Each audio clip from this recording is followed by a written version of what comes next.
Welcome to Passport to Everywhere with Indagare's Melissa Biggs-Bradley. Melissa is the founder and CEO of Indagare, a travel and media company committed to inspiring and empowering people to change their lives and the world through travel, while having a positive impact on the places they visit. On the show, Melissa will reveal a behind-the-scenes look at some of the world's most treasured places, transport you to dream destinations and hotels, and introduce you to some of the most extraordinary people she's met on the road. Elizabeth Lesser is one of the leading spiritual teachers of our time. She's the author of several best-selling books, including one of my favorites, Broken Open: How Difficult Times Can Help Us Grow. She's also the co-founder of the Omega Institute, a center that she started in 1977 that's gained international recognition for its workshops and conferences in wellness, spirituality, creativity, and social change.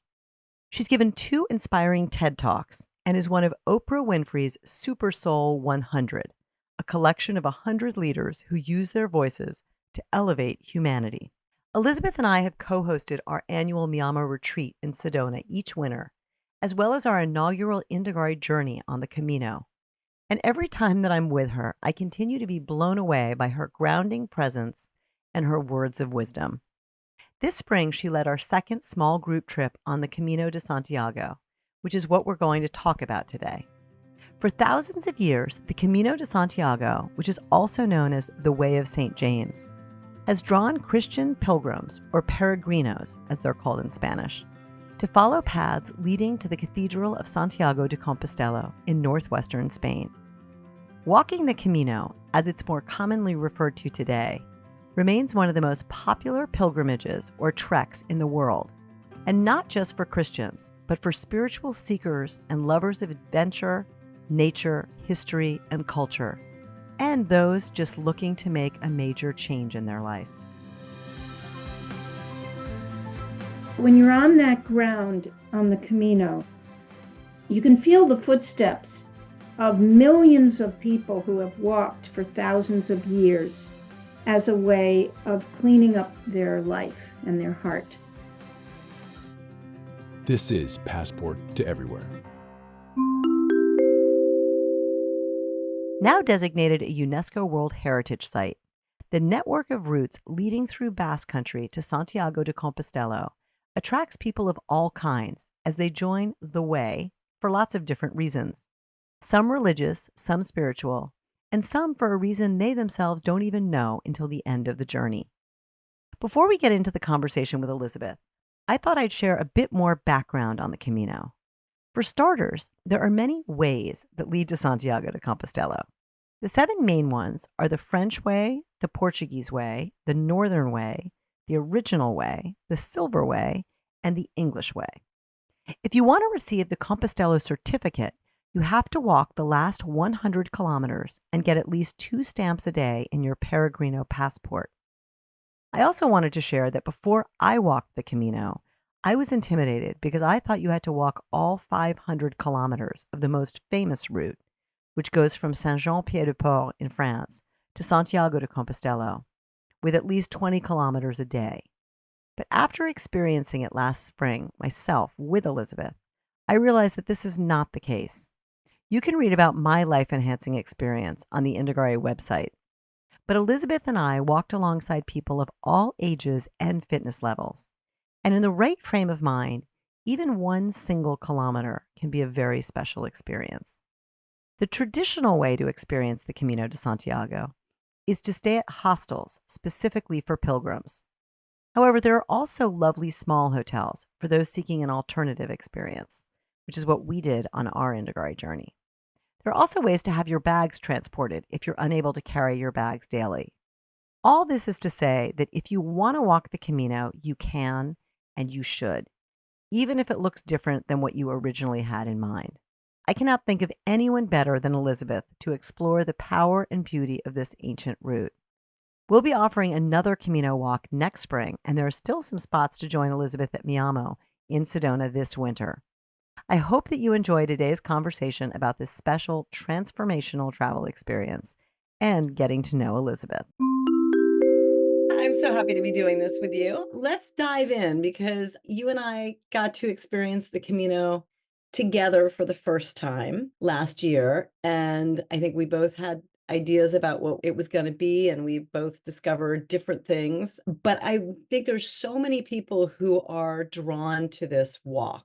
And as we've talked about before, it's loaded with expectation and anticipation and anxiety and all sorts of things. People want to get it right. They don't know what it means. They don't know how they're going to do it. So I would love to talk to you now, having done it twice in the last 2 years and two different routes, about what drew you to the Camino in the first place. And then we'll get through to some of the more practical things. But I want to start with the philosophical things. Yeah, when you invited me 2 years ago to walk the Portuguese route, it was like a dream come true. So many people, when I tell them I've walked the Camino, they're like, I've always wanted to do that. I think it's on many people's bucket list, and we don't even know why. I didn't know why. I just thought, oh, that combines two things that are very magical to me. Walking. I like to walk. You wouldn't want to walk the Camino if you didn't like to walk. Some people, like my husband, finds walking for more than getting from here to there not a fun movement of his body. I like to walk. The other thing is, I am a spiritual seeker. I want to just dig into the word spiritual just for a wee tad, because I know some people associate that word with like religion. I'm not religious. The Camino is not necessarily a religious experience if you don't want it to be. My spirituality is not really religious. To me, the word spiritual means I'm curious about life below the surface of, I got to get to work today. I got to get my kids, like all the stuff that all of us deal with. Underneath that is this whole reality that most of us don't spend a lot of time thinking about. What's my purpose, and where do I go when I die? And how can I be my best self? I'm so often such a bad version of what I could be psychologically, spiritually. I want to be bigger, brighter, more optimistic, kinder, all the things. To me, spirituality is just looking at that, like saying, how do I be a better version of myself? What is going on here in this weird universe we find ourselves in? So that's what being a spiritual seeker means to me. And there are pilgrimages all over the world. It's a thing where you walk as a way of praying. You pray with your feet, or you walk as a way of connecting more deeply to nature or to the people you're walking with. And you put intention on your feet. And the Camino de Santiago Compostela is one of those places in the world. I just thought I'd like to do that. I'd like to pray with my feet in Spain and eat incredible Spanish food and listen to the lyrical Spanish language with a bunch of cool people who also want to do it. And so when you invited me, I was like, yes. I hesitate a lot. You know me. I don't know if I'm a homebody. You're a thinker. I was just like, no thinking, I'm in, sign me up. As a first timer, what were some of the things that you found made you anxious? I mean, I know, and you and I talked about this, for me, there were a lot of people as I dug into what is the Camino and how do you do it right? Because I'm one of those people who feels like I've got to do it right. And so I did a lot of research, and I started getting comments from people, well, if you're only walking 100 miles, you're not really doing the Camino, and all this sort of sense around what is the right way. If you're not carrying your bags on your back, you're not doing the Camino in the right way. And so there's a lot of baggage, metaphorical and physical, into the Camino. I think one of the beautiful things about it is leaving that behind, but it's very hard not to go into it with some of that. I had lots of anxiety. That one about not doing it right didn't really bother me, because as a student of history, that was my first bit of research. Like, how did this thing start? What is it? How long have people been walking it? When pilgrims started walking it more than 1,000 years ago, they like crawled. Part of the Catholic geist around if you want to be absolved of your sins, here's how you have to walk the Camino. You had to crawl for a part of it, and you had to not bring any food and only use these shells, which you now get when you walk the Camino. That's the amount of food you could eat and drink each day. I mean, like, what's right and who's saying you're doing it right? So the way I did it with you both years with Indagare was we did not carry our packs and we stayed in really nice places. I'm 70 years old. I can't carry a pack. And I was not going to stay in a quadruple decker hostel with a bunch of other people and all sorts of unsavory things going on. I just wasn't going to do it. So it really became a choice of like, I don't do it at all, or I do it in a way that befits our times and who I am. I think that's the easiest anxiety to get out of the way. Then there's the anxiety of, can I do this? Some days, one day we walked 20 miles, you and I, on the first year I did it. Most days we walked between 12 and 15 miles. That's a lot more walking than I usually do. And I was so surprised at how that wasn't hard. How the worst thing that happened, and this year we were between the ages of like in our 40s, and our oldest participant was in her late 70s, and everyone did well. Only one day did people use the option of, hey, at lunch, we'll be at a certain point on the trail where our van will be parked, and you can go in the van to the hotel. There was only one day that I think two people used that option. There was no shame with it. There was like, I'll save you a seat at the bar. But there is something wonderful about pushing oneself physically and emotionally on a walk. And you can do that without it being the Camino. You can do a long hike. You lead hikes often on Indagare. But this intentionality of making the hike of the Camino be about the inner growth you want to nurture in yourself is very special. I totally agree. And we talked about this a lot last year, that the Camino works on you and you can set an intention, but there's also something that just happens. And I'd love to hear you talk a little bit about how you can prime yourself for that, but also give some examples of how it works on you. Yeah, they say that the Camino gives you what you need, not necessarily what you want.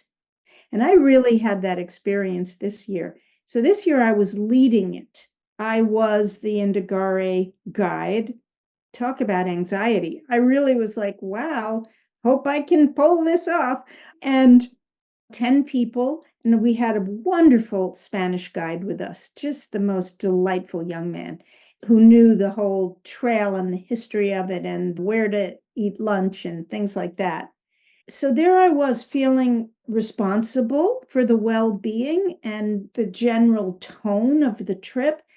One day into the trip, I got the flu and I went to a Spanish clinic and I was afraid I had COVID, but I had influenza A and I was really sick. I had a pretty high fever and I was very sick. And I had been leading a meditation that very morning before we started on the trail. Here's the intention we're going to do today, everybody. We're going to put on our steps. What are you walking away from? What do you want to walk away from in your life? It can be something real, like I want to walk away from that job. I want the courage to walk away from that job. And then what are you walking toward? I want to walk toward being open to what's next in my life. Let's say that would be it. And I had made my intention. I want to walk away from resisting whatever is happening in this world. Because I'd been very upset, like many of us are, about what's going on politically, climate change, things like that. So I wanted to like stop despairing, walk away from despair, and walk toward trust that we're going to get through this. That was what I put on my steps. And you pick one word and you put it on your steps: resistance, I'm walking away; trust, I'm walking toward. And we'd be quiet at different times and chatting at other times.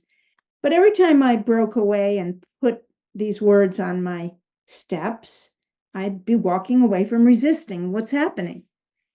As the walk went on, I began to get sicker and sicker, and I'm like, what's going on? And then I find out I have the flu, and I began to get so upset. I can't have the flu. No. And I realized, okay, thank you, Camino. I didn't want this, but I guess I really needed to learn. You got the flu. Those other people are grown-ups. They can take care of themselves. They were being so kind to me and wonderful. So I took one full day off and I just slept and slept. And then I got back on the trail. I still wasn't feeling top, but I asked the Camino, what should I do? What should I do? It was so powerful, Melissa. I felt like I didn't want that, but I needed it. And back home, I'm constantly using that idea of stop having a tantrum about what's happening and have some trust. You've got this. The Camino's got this. So that was an experience that happened to me. And I would say everybody on our trip this year really got into this idea that the Camino works on you. Let it work on you. What's so wonderful about that is people may go in with an intention, but as you walk, it works on you. And everybody who does it will say you get the Camino that you need, not necessarily the Camino that you think you're going to get or that you want. It gives you what you need. And usually you end up realizing it's also what you want, because there's so much about that trail. The one we did in Portugal had its own magic. The one we did, the Française, the last section of the Française, oh my God, it was so beautiful. It was so incredibly bucolic.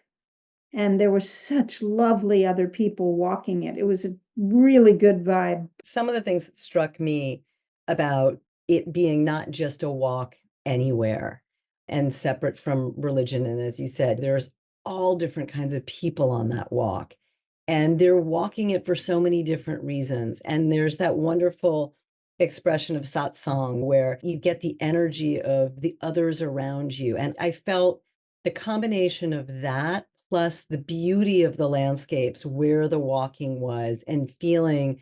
I remember you and I at one point, after a really long walk, found some brook with cold water and took our shoes and socks off and stuck our feet in.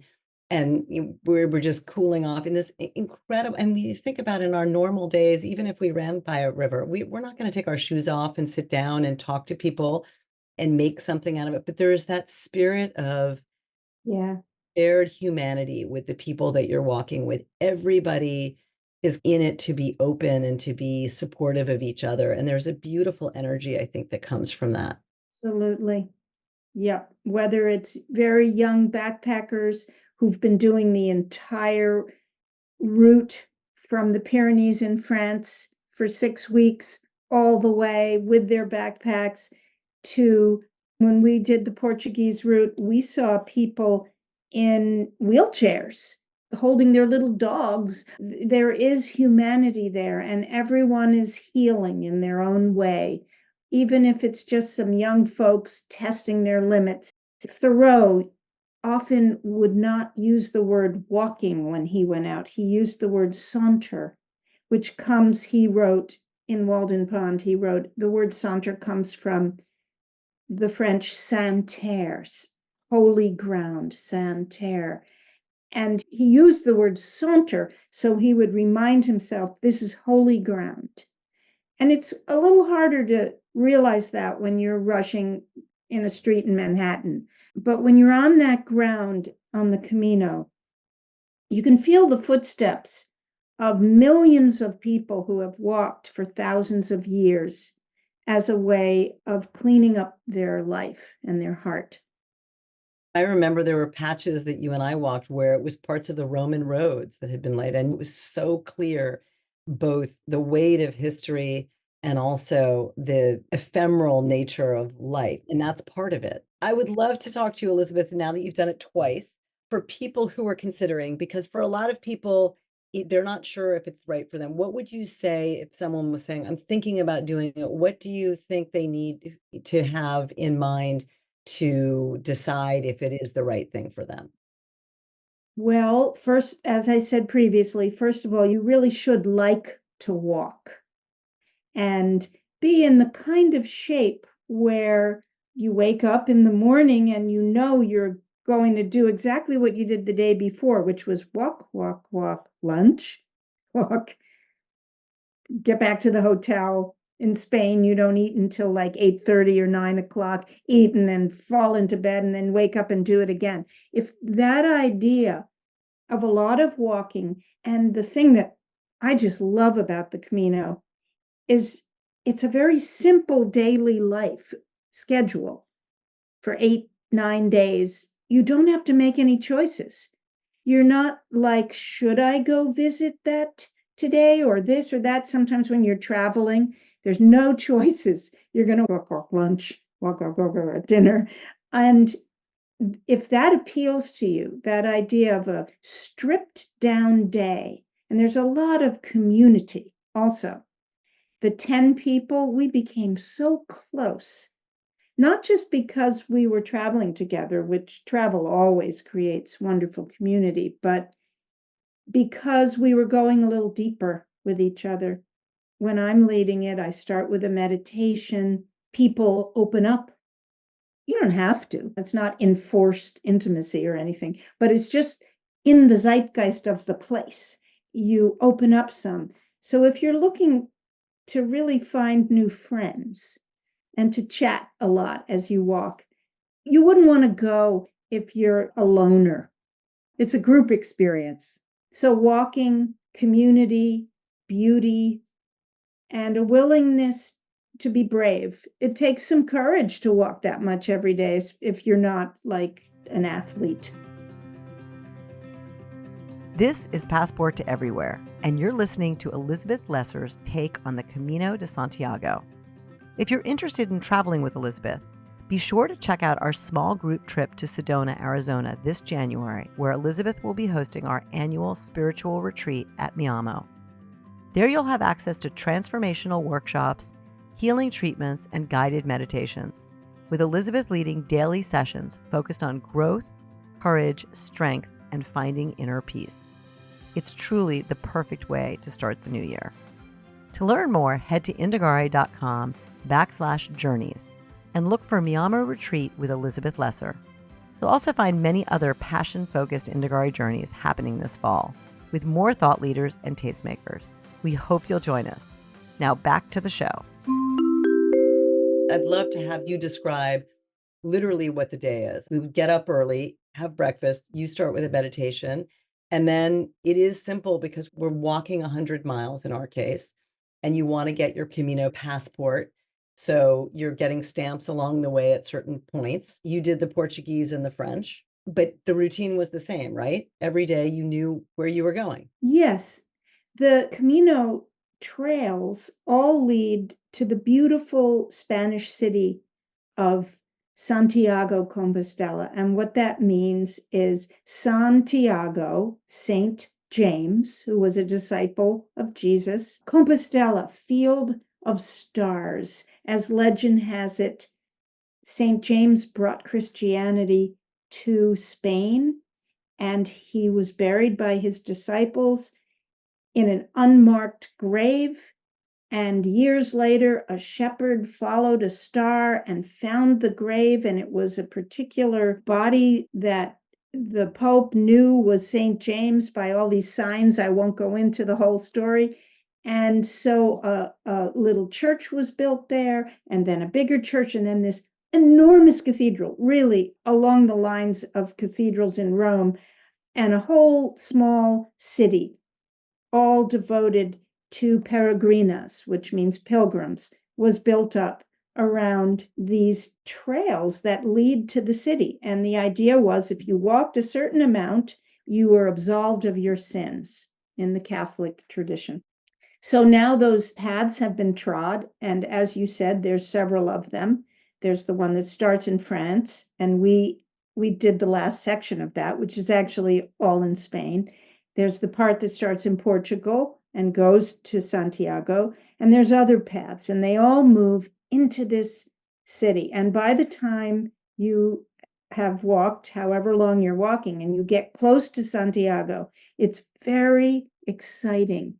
It's very emotionally and spiritually exciting. We're going to get into the square in front of the cathedral. There's going to be other groups and individuals, some who've been walking for months, some who have been walking different paths. We're all going to meet.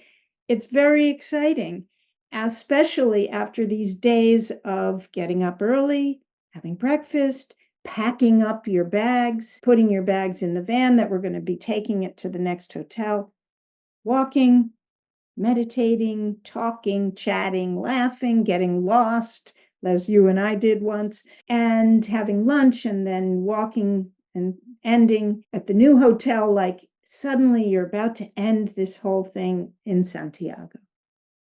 And will you talk a little bit about the special mass for the pilgrims? Yes, they have a pilgrim's mass in this church, which is so ornate. It's an ornate Gothic cathedral with gold and huge angels, and it's just the cathedral itself is beautiful. And they have a pilgrim's mass, which is devoted to everyone who's walked.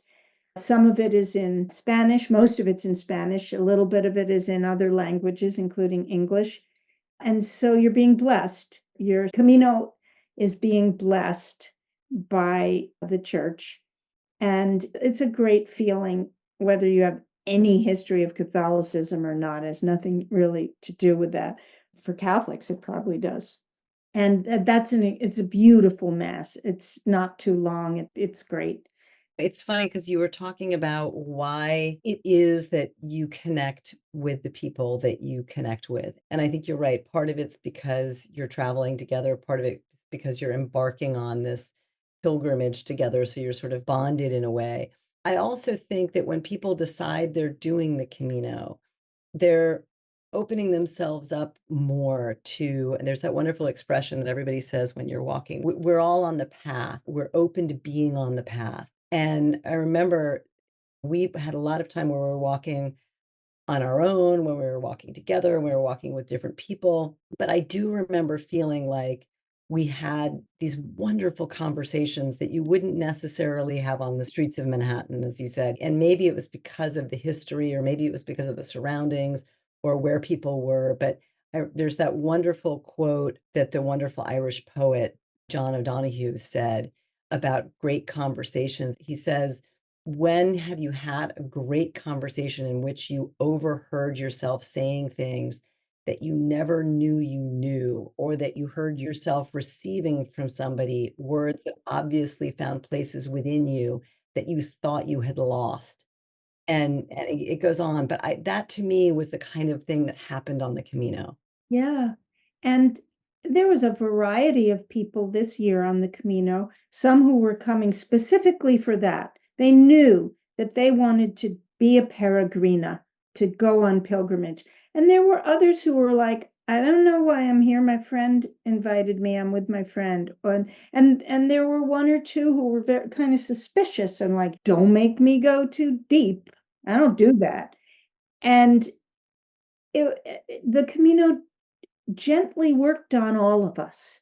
Some of us needed to lighten up some of us needed to deepen, get more serious. When I say the Camino did it, we don't know what that really means, but it did. This year, our little group created a Camino Sisterhood text group afterwards, and they're all still talking to each other. So that's kind of proof. Proof is in the pudding of the connections you make with people. And the other thing that I would say to that is, I found that the Camino stayed with me in a way that's a little different than how other trips may stay with you. Is that so? Uh-huh.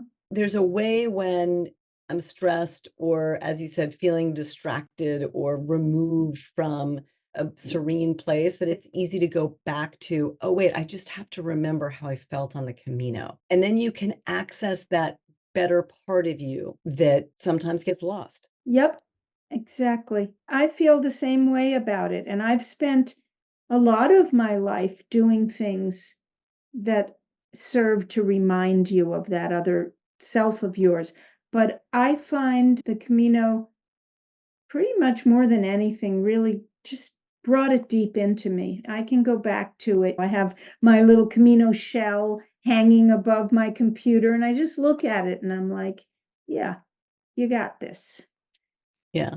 No, it's beautiful. So I'd love to get your advice for people who have decided they want to do it. Obviously, we laughed last year and called our Camino the Camino Royale because we did have our hotels booked and we had our bags moved for us. And in many places, we got to put our feet in really cold water at the end of the day in a lovely pool or sea or pond, lake. But if people have decided to go, what are some of the things that to you are essential? I mean, I love having an intention, but it's more comfortable shoes as well. It's hard to have an intention if you've got blisters on your feet. Right, I'd right. love to hear your thoughts on what you think are essentials for anyone embarking on this.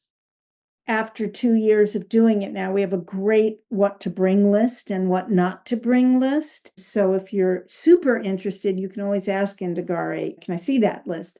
But the top things that I found important to bring were if it rains, which oddly enough, it's a very green, rainy part of Spain, it did not rain on either of the caminos I did.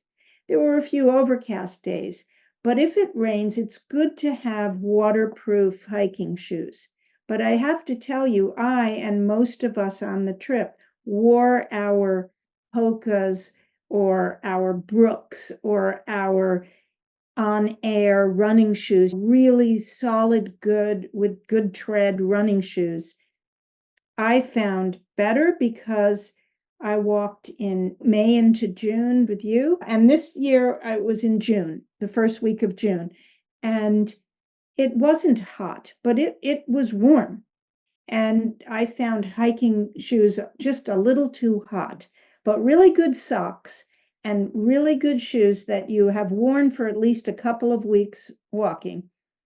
And then there's this fantastic product called Foot Goo, which is somewhere in between Vaseline and a lighter fluid, not lighter fluid, a lighter fluid. You smear on your feet and you put your socks on, and it takes away the friction. And none of us got blisters this time. Whereas the year before, we not everybody was using that. So everybody was using that this year preventatively. Nobody got blisters. So that takes care of the feet. It's not a fashion walk, let me tell you. So you wear, if it's warm, you wear like hiking shorts or light hiking pants or clothes you work out in. And you need something warm. It can be chilly in the mornings. And then a good backpack, a light backpack that you can put your water bottle. I noticed most of the people on the trip, we had these little packs of electrolytes that we put in our water because you do lose a lot of fluid as you walk. You sweat and you need to drink a lot. So a good water bottle, some electrolyte, and a nice backpack that allows you to put your warm jacket or fleece, some extra socks, maybe in case you sweat a lot or it's raining. Really good hat and sunscreen, absolutely necessary.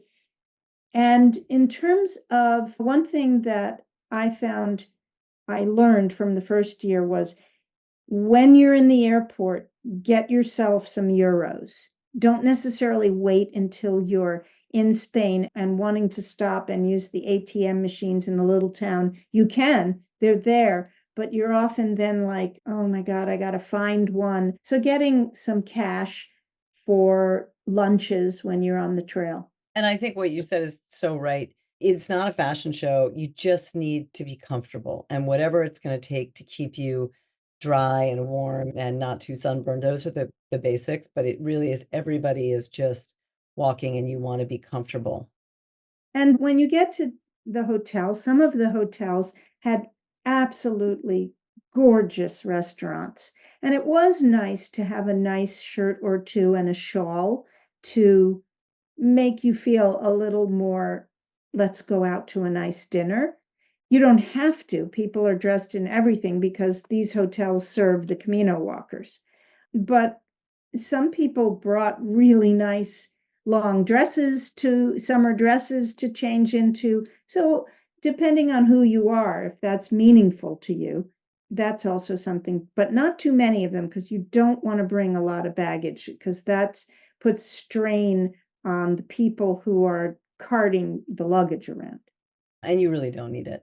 I'd love to know whether, because you and I love sharing books, if you were to recommend 1 or 2 books for people to read to prepare, are there favorites that you've come across? There's that book by Paulo Coelho. I think The Way, The Camino, I forget what the title is. I think it's called The Pilgrimage. The Pilgrimage. It's a very famous book. Then there are history books if you like history, but I'm a history nerd. And then there's some great videos to watch. There's that wonderful one, 7 Ways to Camino. That That is a great documentary. one. And what's nice about it is it takes away a lot of the anxiety listening to people who've done it and all different kinds of people. And it gives you ideas on setting intentions and what it's all about. Are you gonna do it again at some point? I'm addicted. I want to do it again next year very much. I am not a constant traveler. So there's so many other things to do in the world. So I'm trying to balance like, should I just do this and forget about those other things? But I know I'll do it again. I know I will do it at some point. I know people who've done it 5, 6 times. And it's a great launching spot. Like before or after your Camino, you can spend a week in Europe. You can fly from Madrid to just about anywhere very cheaply and very easily. I went to Paris after the Camino and met one of my family members there. And it was so great to end the Camino without just going right home. I think that's very good advice. Is there anything else you wanna add about the Camino? I think it's just such an incredible experience, and I think that hearing from you about what makes it special really Mhm. will inspire others. Yeah, I would say that if you have anxiety about it, that's what the Camino is about for me. It's about getting comfortable with uncertainty. Unless your anxiety is, I need a knee replacement and I don't know if I should walk it, I would say, ask your doctor. But if it's just, I don't know if I'll like it, I don't know if I can do it, what it teaches me and a lot of people is how every day to feel the discomfort. And I think travel in general does this. You feel the discomfort and you welcome it. You say, I'm going to remain open. I often think about my first job in life many years ago. I was a midwife, I delivered babies, and I would help women who went into labor, which is one of the it's a camino. It's a trail that ends with a baby.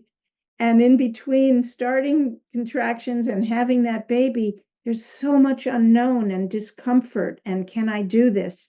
I would always, besides teaching breathing, I would always teach people to welcome the discomfort, to know that it's there to teach you. There's so much to learn.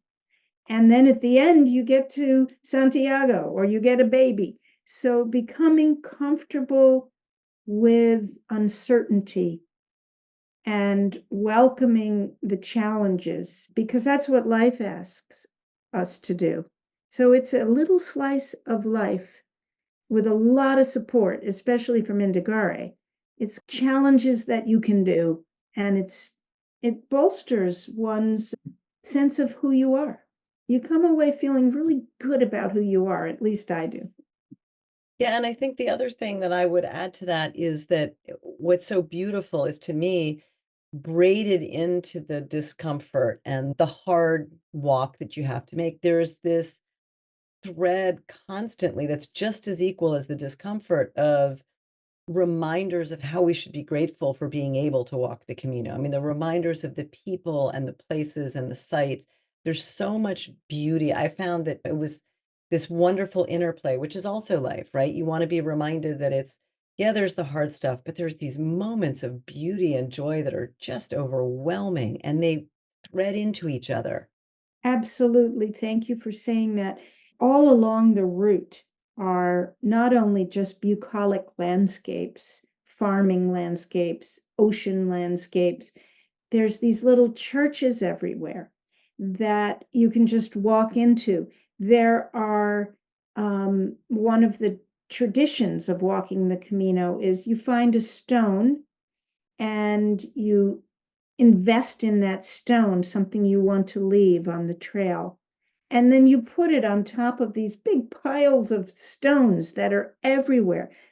Pilgrims just leaving their worry, leaving their fear, leaving their remorse. And everywhere along the way, there are these piles of stones or stones on top of mile markers. And there's just this sense of shared humanness everywhere that support you. And one other thing I want to say is it's not that difficult walking. It's not hiking. There's not a lot of climbing anywhere. Mostly it's gentle walking. The Française route was a lot hillier than the Portuguese route. So there were hills, but they weren't hills, they were beautiful groomed trails of soft earth. So it's not hard hiking, it's just a lot of walking. We had people in our group of different ages and physical states, and you can take as long as you want. And that's the thing. I mean, walking 8 miles over 8 hours is not such a hard thing to do. And we saw people of all different levels. And I think that was one of the great things was to remind, at least in our group, it was like most of us aren't there to win a race. It's not about the physical fitness. It's about spending the time on the trail. And so there's no pressure. There is no pressure. And of course, at any point, you can tell whomever is guiding the trip, you know what? I'm just not up for this today. When do we next meet up with the van? Because I'd like to go back to the hotel early or to go to the new hotel early. And that's completely doable. And now with cell phones, it's even more doable. Yeah. And I also think one of the things that's so wonderful is that there were these moments, you mentioned the beautiful little churches, but there were along the way people playing music or people gathering for a picnic. And in a way, you pay attention because you're walking and because that is part of the journey is to be alive and awake to what you're seeing, which we forget to do so often in our normal life. Yeah, absolutely. It you slow down to the pace of your feet, and so you don't miss as much. Thank you so much. I have some very happy memories of being there with you, even when we got lost. And I hope we can do it again together. But most importantly, I wish in some ways, I'm so glad that we did it exactly when we did it. But I would say to anyone listening to this, don't put off doing this. Embrace this amazing adventure if you can. Special thanks to Elizabeth for joining me today to share her perspective on the Camino. I hope this episode inspires you to go for it and experience the magic of the way yourself. For more on Elizabeth, head to elizabethlesser.org. Coming up on Passport to Everywhere, I'll be diving into the science behind great vacations with Carnegie Mellon professor Jeff Gallick, and later going behind the scenes at the legendary hotel Cap Roca on Mallorca. Be sure to sign up for our free weekly newsletter at Indagare.com for the latest travel news and head to Indagare.com to see our latest website updates. We've got some exciting web changes that will make planning your travels much easier and fun. As they say in Spain, buen camino, and thanks for listening. Thank you for joining us at Passport to Everywhere. We hope you'll join the journey and subscribe. For more travel inspiration, visit indagare.com. INDAGARE. This has been Passport to Everywhere.